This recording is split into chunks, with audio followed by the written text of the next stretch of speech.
ensinar para vocês como de fato cancelar o leilão do seu imóvel. Então imagina que você está em uma situação de endividamento e você está na iminência de ter o seu imóvel leiloado, sua casa, seu apartamento, em razão desse débito, e você nem imagina como sair desse buraco e evitar que o seu imóvel vá a leilão. Então é exatamente isso que eu vou te explicar aqui nesse vídeo de hoje.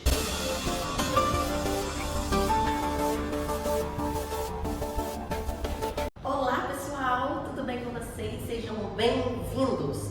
Eu me chamo Milena, sou advogada, especialista em direito imobiliário, direito condominial, e hoje eu vou ensinar para vocês como de fato cancelar o leilão do seu imóvel. Então imagina que você está em uma situação de endividamento e você está na iminência de ter o seu imóvel leiloado, sua casa, seu apartamento, em razão desse débito, e você nem imagina como sair desse buraco e evitar que o seu imóvel vá a leilão. Então é exatamente isso que eu vou te explicar aqui nesse vídeo de hoje. Então, se esse assunto te interessa, aperta a notificação, se inscreva para você sempre estar de olho nos nossos conteúdos, tá bom? E também deixe o seu comentário, né? Porque a gente sempre está aqui vendo as dúvidas de vocês e trazendo conteúdos para resolver essas dúvidas. Mas vamos lá para o tema de hoje. Milena, como cancelar o leilão do meu imóvel?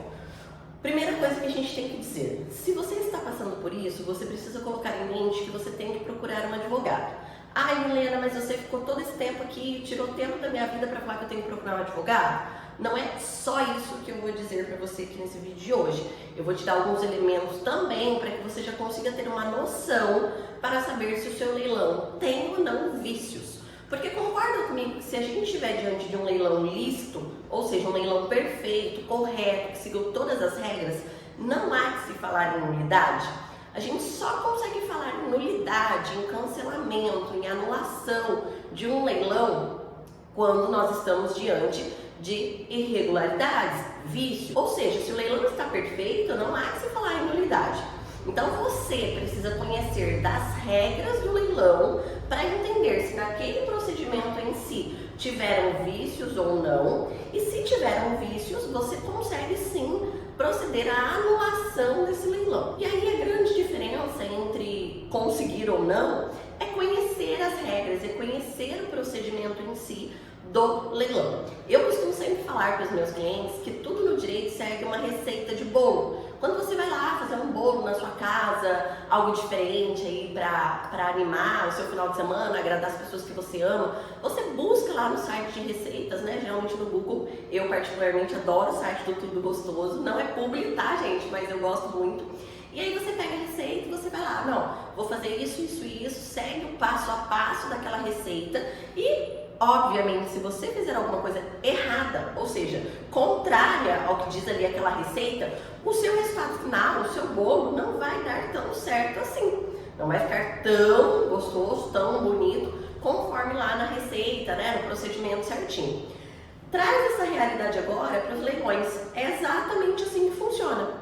Só que, ao invés do site lá do Tudo Gostoso, o que nós temos é a legislação. A legislação pregando exatamente como tem que ser o seu leilão extrajudicial ou judicial. E na prática, isso tem que ser seguido.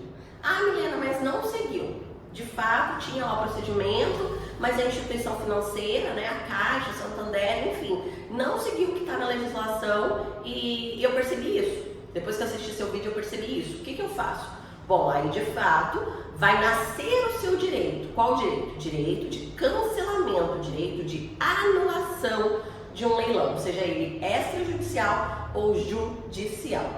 Então vamos lá. O leilão extrajudicial, normalmente ele acontece porque as regras são distintas, tá? É importante você saber disso.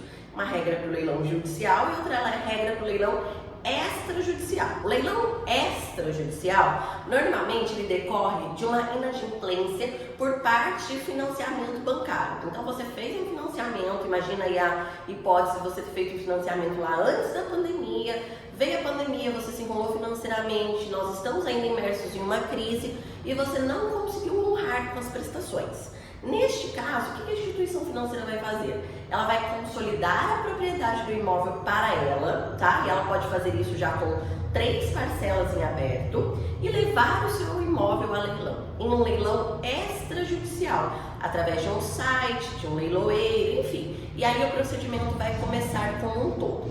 Só que para que esse procedimento seja válido, precisa seguir o quê? O que a Lei 9.514 de 97 dita, em especial no seu artigo 26.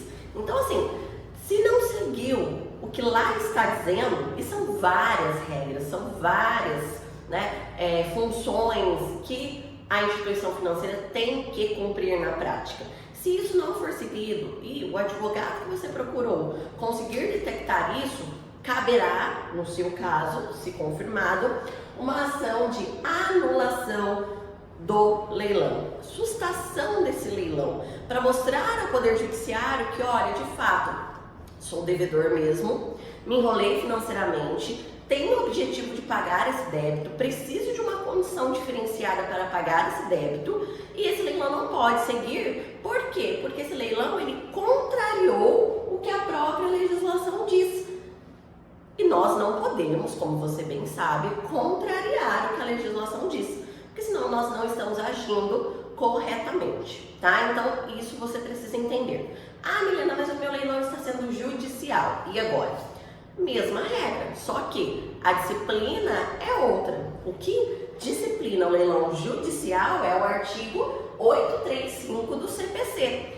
Lá existem regras, existe toda uma disciplina para que o seu leilão judicial aconteça. O que é leilão judicial? Bom, leilão judicial entende-se que antes de chegar ao fato de expropriação do bem, ou seja, antes de chegar de fato ao leilão, teve um processo de conhecimento, você perdeu esse processo. Depois desse processo de conhecimento, a gente foi para a fase de cumprimento de sentença, que foi a fase de expropriação dos seus bens. Enfim, teve todo um processo judicial, muitas vezes de anos e anos e anos, para que esse imóvel fosse levado a leilão de fato. Então tem muita água para rolar aí nesse caminho todo. E a mesma regra vale para o leilão judicial também. Ou seja, contrariou o que dita o CPC? Tem vício? Tem irregularidade? Caberá ação de anulação dos efeitos do leilão. Milena, mas quais são essas regras? Né? É o que de fato importa aqui pra gente, tendo em vista que a gente tem que ter o domínio dessas regras para entender, assimilar se nós conseguimos na prática anular ou não esse leilão. Pessoal, são muitas regras e eu vou voltar num vídeo falando só sobre essas regras, tá? Nesse vídeo eu quero te dar primeiro clareza para que você veja uma luz no fim do túnel falando, meu Deus, tem como recuperar o meu imóvel. As coisas não estão tão perdidas assim. Tem como. Essa esperança que eu preciso te dar nesse vídeo de hoje para que você consiga respirar um pouco mais calmo e entender que você não vai pra rua com a sua família e com seus filhos, tá? Então a gente vai voltar no vídeo falando só sobre as regras. Mas vou dar um exemplo aqui, vou dar só um pedacinho do queijo para você entender. Nos dois procedimentos, tanto judicial quanto extrajudicial, tanto o CPC, a aplicação do Código de Processo Civil, quanto a aplicação da Lei 9.514 de 97, nos dois casos, precisa ter existido a notificação pessoal dos devedores. Então, se você e sua esposa são devedores, ou seja, lá, vamos pegar como exemplo o leilão extrajudicial, financiamento bancário. Se vocês dois são devedores do financiamento bancário, os dois constam lá no contrato de financiamento, vocês dois precisam ter sido notificados pessoalmente. Vale notificação por e-mail, por WhatsApp? Não, é notificação pessoal. Se não teve notificação pessoal, já estaremos diante de uma regra que a própria lei traz e que a instituição financeira não cumpriu neste caso. Ou seja, lembra da receitinha do bolo? Não seguiu a receita do bolo. Se não seguiu a receita do bolo, cabe o quê? Você, como prejudicado, como devedor, acionar as portas do Poder Judiciário para falar, olha, excelência, tem um erro aí. A instituição financeira não seguiu a receita do bolo. Então, este leilão é nulo. Esse leilão precisa sim ser sustado. E aí a gente vê o que faz em relação à quitação do débito, à arrematação, pelo direito de preferência, enfim. O importante é afastar esse leilão, sustar esse esse leilão e dar a dignidade de volta para você do imóvel próprio que você tanto suou para pagar as prestações, tá bom? Então esse foi o conteúdo de hoje. Eu sugiro que você fique aqui conosco para ter acesso a esse vídeo que eu falei para vocês, prometi, com todas as regras na íntegra do leilão, seja extrajudicial ou judicial, tá bom? Ó, um beijo para vocês e boa sorte a todos!